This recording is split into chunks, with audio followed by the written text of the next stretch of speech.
श्री गुरवे नमः। समचरण सरोजं सान्द्र नीलापुलाभं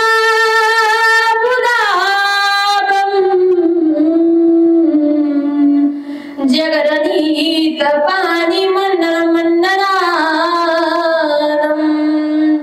तरुण तुलसी माला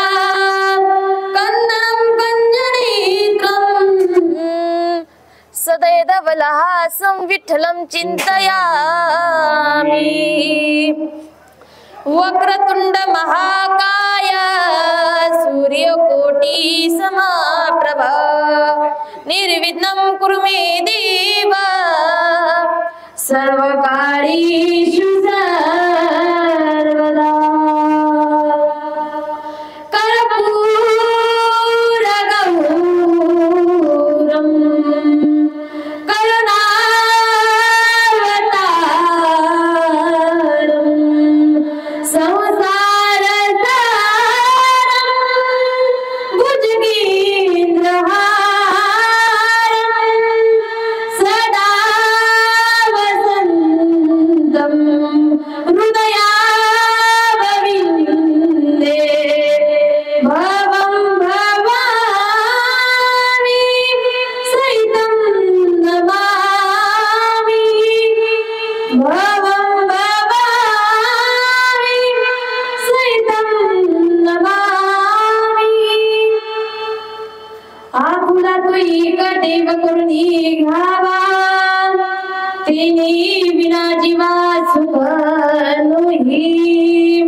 नाही अधियंती अवसान अविनाश करिया पुलियाईसे अविनाश करिया पुलियाईसे लाभी मना श्री गोविंदाचे तुका म्हणे का मरणाची सरे उत्तम चिमुरी कीर्ती मागे कीर्ती माई के दुःखाची जनाती नाही अधियंती अवसान।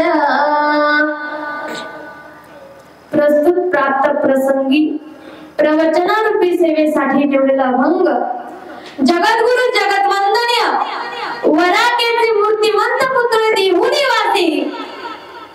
देहुनिवासी पंचवेद निर्माते महाराष्ट्र भूषण आज जगद्गुरु तुकोबारा यांचा अभंग आज मी काय केलेला आहे प्रवचनारूपी काय केलेला आहे निवडलेला आहे। बघा आज या ठिकाणी मला प्रवचन करण्याची संधी कोणामुळे मिळाली असेल तसेच आबाश्री कुलधरण यांचे मनापासून आभार मानते व तुमचे सर्व गावातील मंडळी तुमचे सुद्धा आभार मानते। आणि या 7व्या दिवसाची प्रवचनरूपी सेवा या बालकाकडे यावे ही मी परम भाग्य समजते। आणि या नारदाच्या गादीवर उभं राहण्याचं स्थान व बसण्याचं स्थान कुणामुळे भेटलं असेल ना ते माझे गुरुवर्य ब्रह्मलीन दत्तात्रेय महाराज सुत्रिक पाटील व तसेच संत जनरज रामानाचार्य रवींद्रनाथ महाराज सुत्रिक पाटील यांच्या चरणावर नतमस्तक होते व तसेच माझ्या आई वडिलांच्या सुद्धा चरणावर नतमस्तक होते। आणि प्रवचन रूपीला आपण काय करायचे आहे सुरुवात करायची आहे। आता मी फक्त मी काय करणार आहे बोलणार आहे जी बरोबर असेल तर हा आणि जी नसेल तर नाही। फक्त तुमच्याकडे एवढे दोन हा नाही तर नाही एवढं म्हणायचं तुम्ही। बघा आपुला तो एक देव करून घ्यावा तेने विना जीवा सुख नोहे कीर्ती माई दुःखाची जनाती नाही अधियंती अवसान।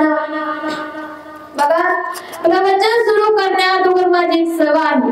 काय सभा आहे तर मी छत्रपती शिवाजी महाराजांचं नाव घेतल्याशिवाय मी कीर्तनाला म्हणा नाहीतर प्रवचनाला म्हणा मी सुरुवात करत नाही।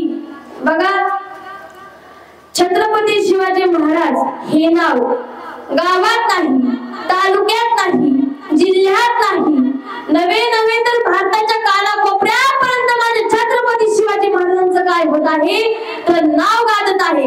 म्हणून मला म्हणावंच वाटतं, एकच राजा इथे जन्मला शिवनेरी किल्ल्यावर, एकच राजा इथे जन्मला शिवनेरी किल्ल्यावर, किल्ल्यावर माझ्या देवाचं नाव गाजतंय गड किल्ल्याच्या दगडावर, माझ्या राजाचं नाव गाजतंय गड किल्ल्याच्या दगडावर.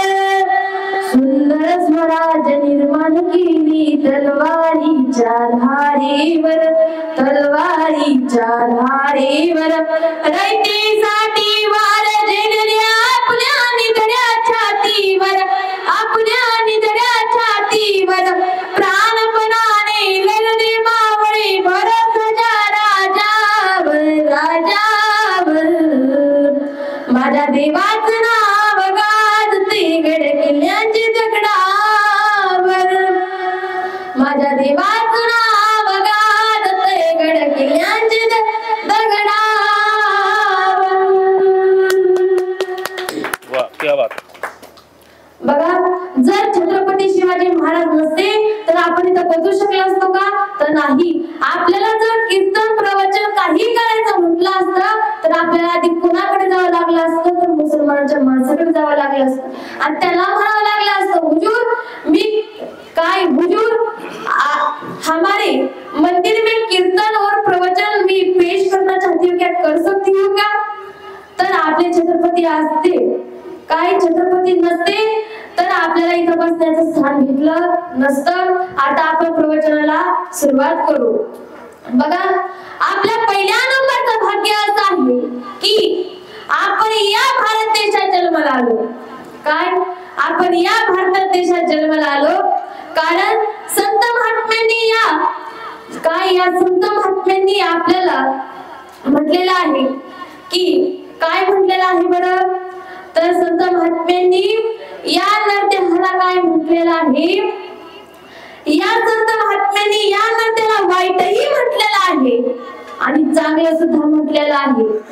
का, आपल्याला एवढा सुंदर नरदेह भेटला कशासाठी भेटला, आपल्याला देवाचं नामस्मरण घडण्यासाठी, देवाचं मुखातून भजन म्हणण्यासाठी आपल्याला एवढा सुंदर नरदेह दिला.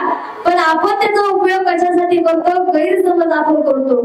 आपल्याला एवढे सुंदर हात दिले कशासाठी दिले तर टाळी वाजवण्यासाठी. आपण त्याचा उपयोग कशासाठी करतो तर भोजनासाठी करतो. आपण तर हाताने टाळी वाजवण्यासाठी काय करायला पाहिजे, आपण हाताचा उपयोग केला पाहिजे. पायाचा कशाला केला पाहिजे, आषाढीची पंढरीची वारी करण्यासाठी आपल्याला एवढे सुंदर पाय दिले पण आपण त्याचा उपयोग करतो डीजे पुढे नाचण्यासाठी. करतो का नाही, करतो. पण आपल्याला एवढे सुंदर नरदेह दिलाय ना, देवाने पाय दिलाय, हात दिले, कान दिले. कान कशासाठी दिले हो तर कान कशासाठी दिले तर ऐका, कान कशासाठी दिले तर देवाचं कानावर त्या भजन पडावं म्हणून आपल्याला काय दिले, कान दिले. बरोबर का नाही बाबा, दिले आपल्याला कान. आपल्याला मुख कशासाठी दिला, एखादा भांडण्यासाठी तर नाही, देवाचं मुखातून नामस्मरण करण्यासाठी आपल्याला देवाने काय केलेलं आहे तर आपल्याला हे एवढा सुंदर नरदेह दिला. म्हणून महाराज म्हणतात, देहे दिला देह भजन गोवटा, तो या झाला फाटा बाधिकेचा. बघा, आपल्याला एवढा सुंदर नरदेह दिला. मला सांगा, हा नरदेह काहीला मिळाला काय, हा नरदेह काहीला मिळाला परंतु मिळाला का तर नाही. काहीला मिळाला पण का आला नाही. स्वर्गातील देवांना हा नरदेह मिळाला परंतु का आला नाही. म्हणून स्वर्गातील देवाला काय इच्छा करावी लागली, स्वर्गीचे आम्हाला इच्छा ते देवा, मृत्यूलोकी हवा जन्म आम्हा. जगद्गुरु तुकोबाराय काय म्हणताय, तुम्ही प्रथम अशा भारत देशात जन्माला आलायत ना, त्यानंतर अवघड किंवा दुर्लभ अशा मिळणाऱ्या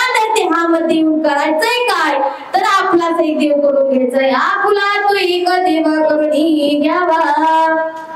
जगद्गुरु तुकोबाराय काय म्हणताय, 33 कोटी देवापैकी एकच देव करून घ्या. कारण आज सगळ्यांनी आपल्या मनातला काय करायचा प्रश्न करायचा. मला सांगा, तुम्हाला सुख पाहिजे असतं का दुःख? मला सांगा, कुणी दुःखाची अपेक्षा करीत नाही, सगळे सुखाची अपेक्षा करतात. करतात का नाही बाबा? सुखाची अपेक्षा करतात. मग आपल्याला सुखाची अपेक्षा पाहिजे म्हटलं आपण काय केलं पाहिजे, तर आपल्याला एक देव केला पाहिजे. आपला तो एक देव करून घ्यावा, तेने विना जीवा सुख नये. कारण देवा व्यतिरिक्त सर्व पदार्थ माईक आहे. दुःख देणार आहे त्यांना आदिही नाही आणि अंतही नाही, म्हणजे सुरुवातही नाही आणि शेवटही नाही. एरती मायके दुःखाची जनाती, नाही आधी अंती अवसान. शरण येणाऱ्या जीवास सुख आणि अमरपद देईल.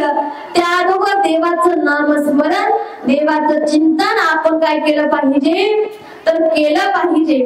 अविनाश करी आपली आईसे, लावी मनापिसे गोविंदाचे.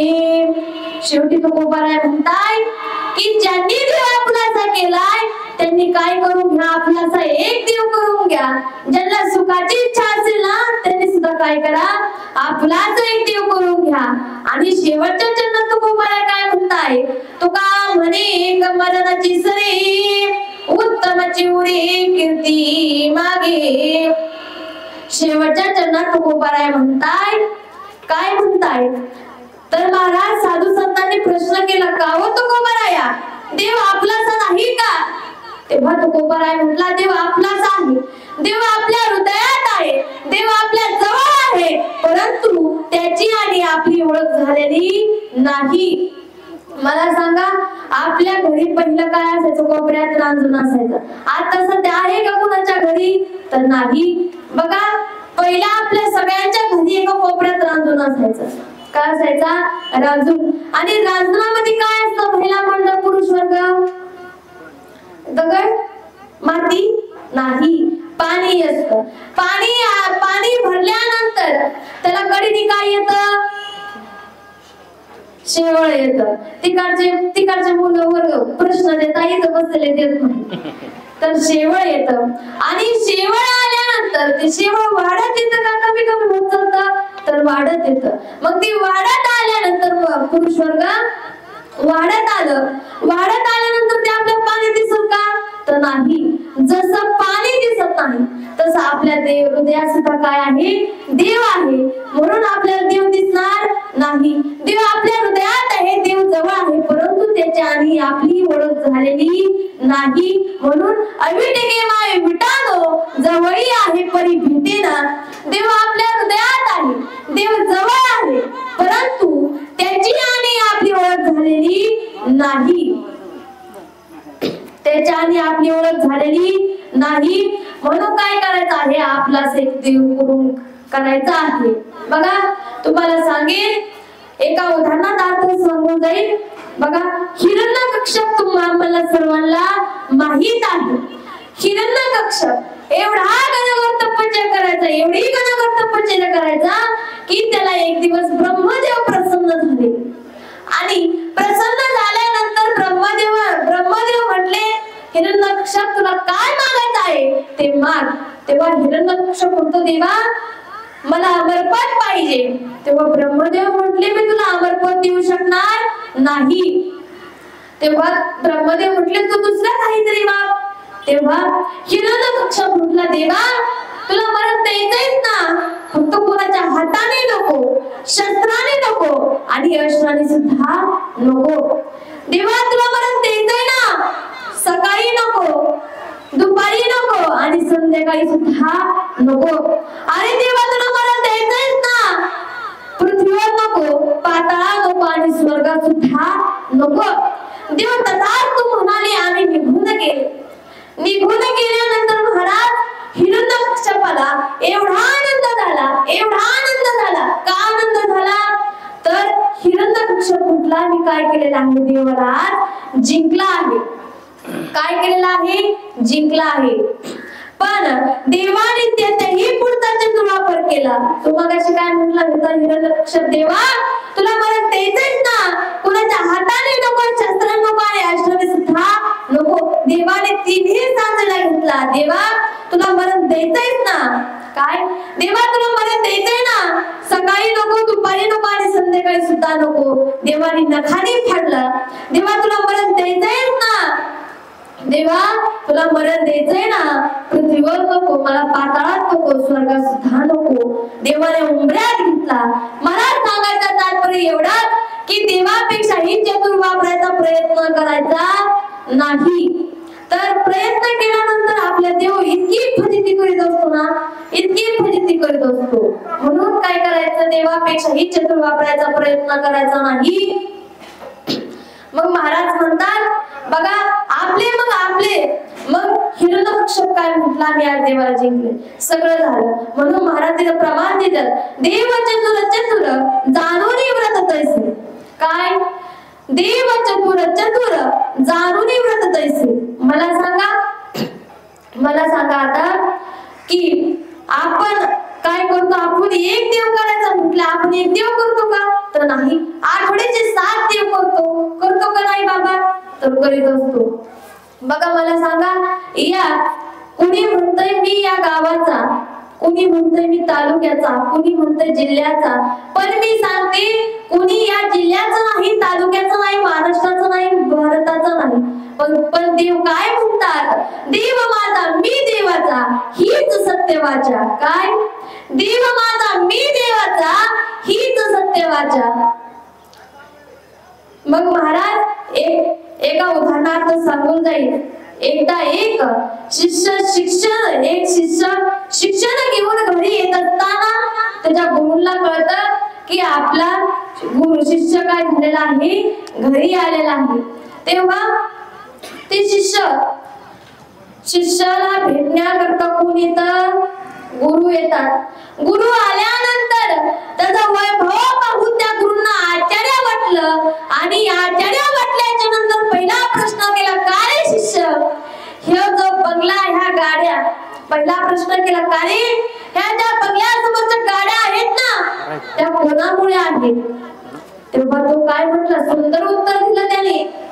तर त्या गाड्या कोणाच्या? तर तो म्हटला, ह्या गाड्या त्या देवाच्या. आपण काय म्हटलं असतं बरं बाबा, ह्या गाड्या माझ्या आहेत. परंतु तो काय म्हटलेला आहे, ह्या गाड्या त्या देवाच्या आहेत. मग पुन्हा प्रश्न केला, का रे ह्यो जो बंगला आहे तो कोणाचा आहे? काय ह्यो जो बंगला आहे तो कोणाचा आहे? तो पुन्हा म्हटला, हा सुद्धा बंगला कोणाचा आहे? त्याच देवाचा आहे. पुन्हा घरात गेल्यानंतर सोफा सेटवर बसल्या आणि बसल्यानंतर तिथं काही मौल्यवान वस्तू होत्या. काय मौल्यवान वस्तू होत्या? आणि मौल्यवान वस्तू दिसल्यानंतर पुन्हा प्रश्न केला, का रे शिष्य ह्या ज्या मौल्यवान वस्तू आहेत त्या कोणाच्या आहेत? तो पुन्हा म्हटला, ह्या सुद्धा मौल्यवान वस्तू त्याच देवाच्या आहेत. पुन्हा प्रश्न केला.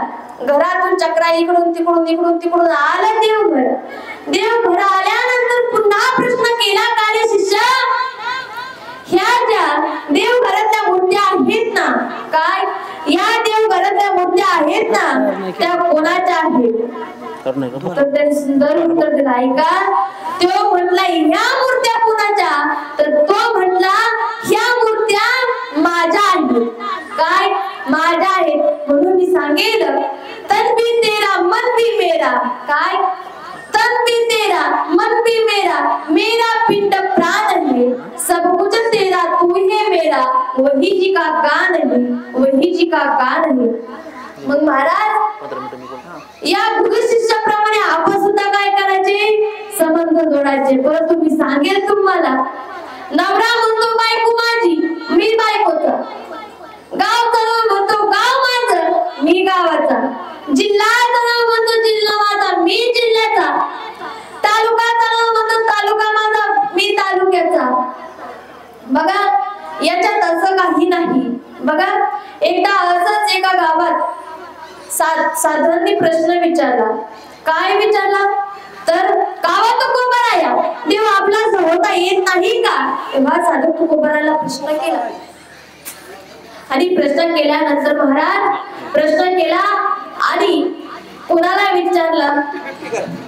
ब्राह्मण. एका गावामध्ये ब्राह्मण काका राहत असताना म्हटल्यानंतर महाराज राहत असताना त्या ब्राह्मण काकाला एक मंदिर बांधायचं होतं. काय बाबा? मंदिर बांधायचं होतं. मंदिर. आणि मंदिर बांधण्यासाठी काय लागतं बरं? सगळ्यांना माहित आहे. काय लागतं? पैसे लागतात. पैसे असल्याशिवाय काही काम होतं का? तर नाही. तर पैसे असल्याशिवाय काही काम होत नाही. तो एका गावातल्या राजाकडे गेला आणि राजाकडे गेल्यानंतर राजाला आवाज दिला, हो राजे साहेब काही देणगी द्याल का? तेव्हा राजे साहेब म्हटले, तुम्ही जर मला 2 प्रश्नांची उत्तरं दिली तर मी तुम्हाला जेवढी म्हणतात तेवढी देणगी द्यायला काय आहे?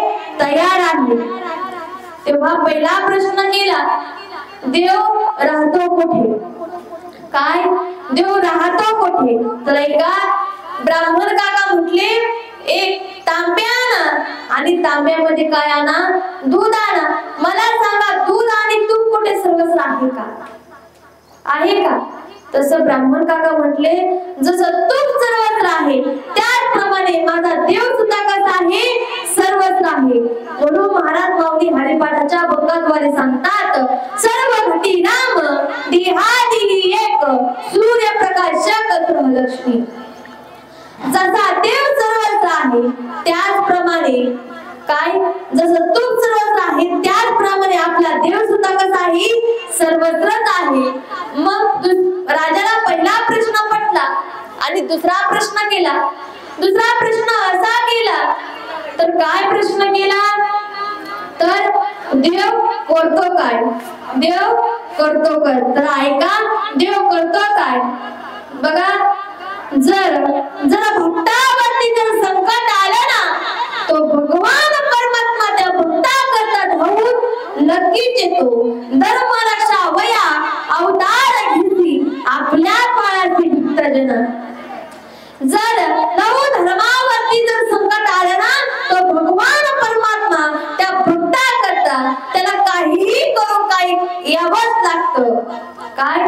यावंच लागतं. मग महाराज राजाला दोन्ही प्रश्न पटले आणि ब्राह्मण काकाला जेवढी म्हणतील तेवढी काय केलेली आहे? देणगी तयार दिलेली आहे. मग काय करायचं? म्हणून आपला एक देव करून घ्यायचा.